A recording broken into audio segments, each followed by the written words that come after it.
इलू इलू 1998 एक अतिशय गोड सिनेमा आपल्या भेटीला येतोय आणि एक मोठं सरप्राईज पॅकेज आहे ते म्हणजे श्रीकांत यादव यात आपल्याला रोमॅन्स करताना दिसणार आहेत. तर काय म्हणजे तुमच्या फॅनसाठी हे एवढं मोठं सरप्राईज तुम्ही असं 2025 साठी राखून ठेवलं होतं का? हा म्हणजे अशाच चेहऱ्याला अजिंक्य फाळके दिग्दर्शकाने रोमांस करायला लावलंय. तर मजा आली. एकूणच एक प्रेमाची गोष्ट आहे. प्रेमाचे सगळे मंडळी होती तर त्यामुळे प्रेमाची गोष्ट करायला मजा येतेच. आणि प्रेमात पडणारी माणसं आहेत. म्हणजे वीणाबरोबर मला वाटतं की मी वळूनंतर आता खूप वर्षांनी आम्ही एकत्र काम करतो आहोत. मध्ये एक शॉर्ट फिल्म केली होती किंवा मीरा जगन्नाथ किंवा सगळ्यांबरोबरच ही सगळी मंडळी होती. तर त्यांच्याबरोबर ती सगळी प्रेमाची माणसं झाली. तिच्या टीम म्हणून एकत्र एवढे महिने आणि एवढे दिवस राहिल्यावरती जास्त कोणी छळलं, विडानी का मीरानी? खरं सांग स्क्रीन नाही नाही नाही डान्स करायला लावणं म्हणजे डान्स हा खरं तर आपला विषय नाही आहे. पण नाचलोय त्यात तुम्हाला त्या गाण्यात दिसतं एवढं छान. आणि स्लो मोशनमध्ये नाचण्यात छानच दिसतं तसं. तसं कराओकेवर गायल्यावरती छानच वाटतं तसं ते आहे. खरंच आम्हाला म्हणजे मीराचं सुद्धा एक वेगळं रूप पाहायला मिळालं आणि तुमची एक वेगळी छान जोडी पाहायला मिळते याच्यात. तर तो रोमॅन्स कसा होता ती काय काय म्हणजे अजून खूप काय मजेदार हे काय?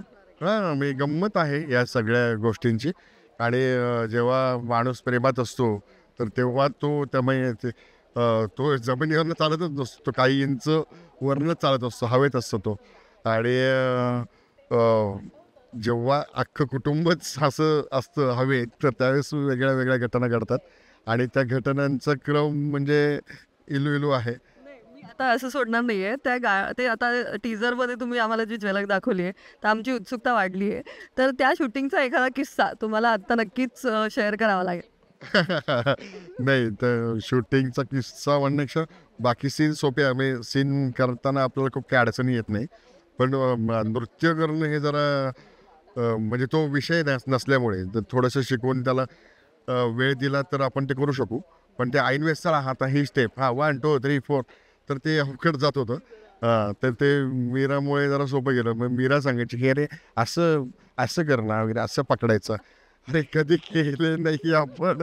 तर ते करताना जरा छान दिसतंय आणि मला दिसताना खूप छान दिसतं ते, पण त्याचे खूप टेक घ्यावे लागलेले आहेत.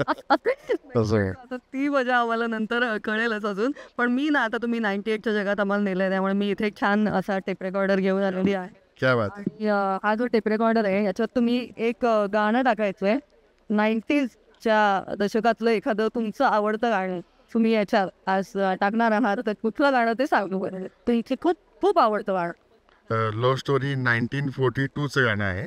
टाकलंय. और इस पल में कोई नहीं है, बस एक तू. बस येतो हे गाणं कुछ ना कहो. बरोबर. काही बोलायचंच नाही ना. नाही हो, हे गाणं त्यांनी डेडिकेट मला असं वाटतंय की याच्यात खूप काही सिक्रेट जडलेली असतात. कारण 90sचं दशकच असं होतं की सगळ्यांनाच कुठेतरी एक गुलाबी फिलिंग, ती गुलाबी जिंदगीचं फिलिंग आठवावं असं ते दशक होतं. मला तुम्हाला नक्कीच अर्थात आता हे विचारायचं की 90sचा तुमची क्रश कोण होती तेव्हाची? तेव्हाची फेव्हरेट ॲक्ट्रेस कोण होती 90sच्या दशकातली? हां.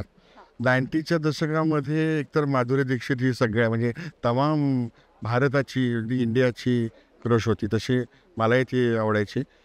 तसंच त्यानंतरचं म्हणजे बरेच आहेत. त्याच्यामध्ये उर्मिला मातोंडकर होती एक. आणि तिच्याबरोबर मला काम पण करायला मिळालं. आजोबा या चित्रपटात आम्ही एकत्र होतो. तर त्याच्यामुळे मी तिच्याकडे बघतच असायचो. अरे काय करते? सोबत काम करण्याचा वेगळा हा वेगळा आनंद. तर या हिरोईनचं राज्य करत होत्या. आणि त्या म्हणजे सगळ्यांच्याच मनावरती त्यांनी राज्य केलेली आहे. जर माधुरी भेटलीच असेल कदाचित तुम्हाला. नाही, नाही अजून नाही भेटली आहे. वाट बघतोय. भेटली तर तिला काय सांगेन? हेच की अरे ते तसंच होतं ना, की असे खूप आवडणारी व्यक्ती जर समोर आली तर शब्दच सापडत नाही किंवा आतमध्ये काय बटरफ्लाय इन द स्टमक वगैरे अशा काही गोष्टी होतात. तर अशा गोष्टी होतात. म्हणजे न बोलता सुद्धा तिला बऱ्याच गोष्टी कळतील किंवा कळत असाव्यात किंवा कळत म्हणजे तिला माहितीच आहे आता की काय होणार आहे समोरच्या माणसाला. मला कळलं अजिंक्यचं कास्टिंग एवढं परफेक्ट का आहे. नाही खरंच खूप छान वाटलं आणि मला 90sचा हिरो कोण फेवरेट होता तेही सांगा. नाही 90sमध्ये एका बाजूला नाना पाटेकर पण आवडायचा, एका बाजूला आमिर खान पण आवडायचा. कयामत से कयामत तक. वरती जुही चावला तर तो एक महत्त्वाचा क्रश होता. अरे काय गोड. तर ती म्हणजे अजूनही आवडते म्हणजे ती. म्हणजे असं असतंच ना की बऱ्याच गोष्टी आपण मरेपर्यंत विसरत नाही, तर त्या अशा गोष्टी घडून जातात. आणि कारण तो कयामत से कयामत चित्रपट इतक्या वेळा बघितला आहे त्या हिरोईनसाठी. आणि आमिरचं पण काम मला आवडलं, म्हणजे त्याचे एक्सपेरिमेंट करत राहणं सुरुवातीचा काळ होता. आणि असे बरेच कधी कधी असं सो हे जे असं टेप रेकॉर्डर आहे तर ते कॅसेट लावून असं खूप काळ ऐकणं असं वगैरे केलंय का तू? हो, हो, हो.